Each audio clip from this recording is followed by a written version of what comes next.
হ্যাঁ, আমি প্রফেসর মামুনের সঙ্গে ১ম পরিচিত হই ১৭-১৮ এরকমের সময় এবং আমাদের পরিচয়ের জায়গাটাই ছিল নন কমিউনিকেবল ডিজিজ ম্যানেজমেন্টে আমরা সরকারের স্বাস্থ্য ব্যবস্থাকে কেমন করে আরও মোর অ্যাক্সেসিবল করতে পারি সরকারি স্বাস্থ্যসেবা মানুষের জন্য, সেই ব্যাপারে একসঙ্গে আমরা একটা ডিজিটাল প্ল্যাটফর্ম তৈরি করি এবং সেটা আমরা একসঙ্গে ইমপ্লিমেন্টও করি উপজেলা হেলথ কমপ্লেক্সে নন কমিউনিকেবল এনসিডি কর্নার সেই জায়গায় আমরা এবং সেটা খুব সফল ইমপ্লিমেন্টেশন হয় এবং তারপরে সেটা অ্যাকচুয়ালি যদিও আমরা হয়তো দুইজনই ওই রকমভাবে এনগেজ নাই প্রসেসটার সঙ্গে, বাট ওইটা স্কেল হচ্ছে গোটা হেলথ সিস্টেমে এবং তারপর থেকে আমাদের আমার এবং প্রফেসর মামুনের ইচ্ছা ছিল যে একসঙ্গে আমরা কাজ করি।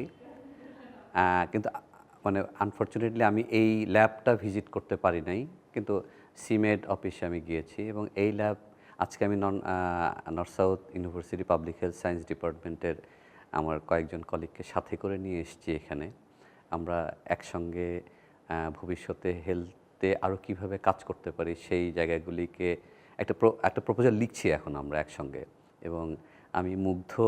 উনি আমাদেরকে প্রেজেন্ট করলেন আজকে ওনার সমস্ত কাজগুলি, যেটা আমি 18 থেকে পরিচিত হলে এইভাবে ফর্মালি আমি দেখার সুযোগ পাই নাই। আমি মুগ্ধ।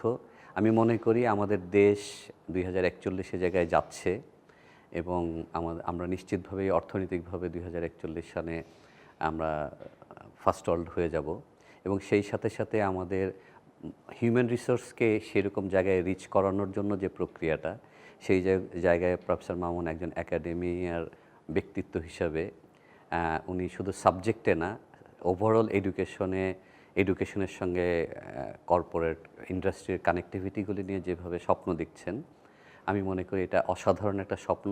যে স্বপ্ন সত্যিভাবেই জাতিকে যে জায়গায় পৌঁছানোর সেই জায়গায় অনেক সহায়তা করবে।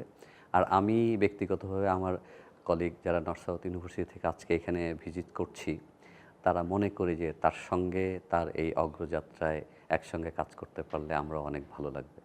ধন্যবাদ।